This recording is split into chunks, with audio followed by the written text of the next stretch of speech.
मुल्क भर में आज ईद उल फित्र मजहबी जोश व खरोश और अकीदत के साथ मनाई जा रही है, जहां मसाजिद, ईदगाहों और खुले मैदानों में नमाज ईद के बड़े इज्तिमात हुए और लाखों अफराद शरीक हुए। इज्तिमात में मुल्क व कौम की सलामती और आलम इस्लाम के लिए खुसूसी दुआएं की गईं। शहरी सुन्नत के मुताबिक नए कपड़े पहनकर और मीठी अशिया खाकर नमाज के लिए गए, जबकि नमाज के बाद एक दूसरे को गले लगाकर ईद की मुबारकबाद भी दी गई और बच्चे ईद के लिए पुरजोश दिखाई देते हैं। हुकूमत की जानिब से सिक्योरिटी के सख्त इंतजामात किए गए हैं ताकि शहरी बिला खौफ ईद की खुशियां मना सकें। वज़ीर-ए-आज़म शहबाज शरीफ ने आइंदा एक हफ्ते के लिए पेट्रोल और डीजल की कीमतें बरकरार रखने का ऐलान करते हुए इजाफा मुस्तरद कर दिया है। कौम से खिताब में उन्होंने ईद उल फित्र की मुबारकबाद देते हुए कहा कि ईद कौमी यकजहती और इज्तिमाई जिम्मेदारी का तकाजा करती है। उन्होंने कहा कि खित्ते में जारी कशीदगी और तवानाई तनसीबात पर हमलों के बायस आलमी मंडी में तेल की कीमतें तेजी से बढ़ी हैं और खदशा है कि बहरान मजीद शिद्दत इख्तियार कर सकता है। वज़ीर-ए-आज़म के मुताबिक तेल की कीमत $72 से बढ़कर $158 फी बैरल तक पहुंच चुकी है, जिससे महंगाई का तूफान पैदा हो रहा है। उन्होंने वाज़ेह किया कि पेट्रोल में 50 और डीजल में 74 पे फी लीटर इजाफे की तजावीज़ को मुस्तरद कर दिया गया ताकि अवाम पर मजीद बोझ न डाला जा सके। वज़ीर आला पंजाब मरियम नवाज ने सूबे के हुकूमती दफ्तरी निज़ाम को जदीद आर्टिफिशियल इंटेलिजेंस पर मुंतकिल करने का इनकलाबी फैसला कर लिया है, जिसके तहत पंजाब में अपनी नौयत का पहला AI बेस्ड गवर्नेंस निज़ाम मुतारिफ कराया जाएगा। इस मंसूबे के तहत वज़ीर आला का दफ्तर AI ऑफिस ऑफ CM में तब्दील किया जाएगा और एक जदीद AI डिलीवरी यूनिट भी कायम किया जाएगा। इजलास में AI विजन 2029 पर ब्रीफिंग दी गई, जिसके मुताबिक डाटा पर मबनी फैसला साजी, स्मार्ट मॉनिटरिंग और फौरी अवामी खिदमात को फरोग मिलेगा।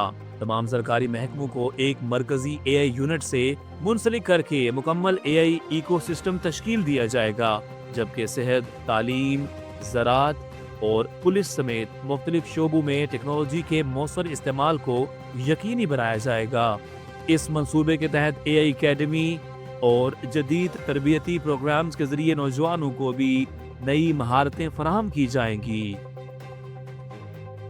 इराक में मुजाहमती ग्रुप ने दावा किया है कि अरबेल में अमरीकी ज़ेरे इंतजाम हिरार बेस के 3 हसास मुकामात को मिसाइल और ड्रोन हमलों में निशाना बनाकर तबाह कर दिया गया, जिसके बाद वहां अमरीकी फौजी सरगर्मियां नुमाया हद तक कम हो गई हैं। ईरानी मीडिया के मुताबिक मुसलसल हमलों के बायस अड्डे से नकलो हरकत तकरीबन रुक गई है, जबकि इस्लामिक मुजाहमती ग्रुप इराक ने कहा है कि गुज़श्ता 2 हफ्तों में रडार सिस्टम समेत अहम इंफ्रास्ट्रक्चर को बार बार निशाना बनाया गया।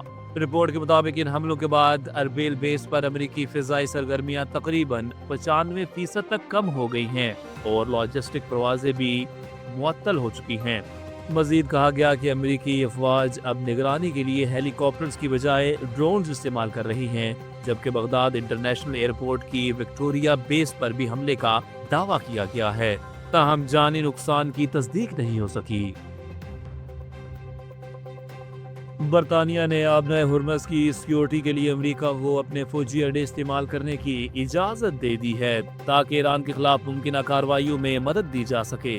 बरतानवी वज़ीर-ए-आज़म के दफ्तर के मुताबिक इससे कबल भी अमरीकी अफवाज को ऐसे इक़दामात के लिए अड्डे फराहम किए जाते रहे हैं, जिनका मकसद ईरानी मिसाइल खतरात को रोकना और बरतानवी मफादात का तहफ़्फ़ुज़ करना था। ताज़ा पेशरफ्त के तहत अब आबनाए हुर्मस की हिफाजत और आलमी तेल की सप्लाई को यकीनी बनाने के लिए भी ये इजाज़त दी गई है। ये फैसला ऐसे वक्त में सामने आया है जब अमरीकी सदर ने नेटो इत्तेहादियों को तनकीद का निशाना बनाया था। दूसरी जानिब ईरान ने खबरदार किया है कि अगर बरतानिया ने अमरीकी हमलों के लिए अड्डे फराहम किए तो इसे बराह रास्त जाहिरियत में शमूलियत तस्वर किया जाएगा, जबकि बरतानवी हुक्काम का कहना है कि इक़दाम खलीजी कशीदगी के रद्द अमल में किया गया है।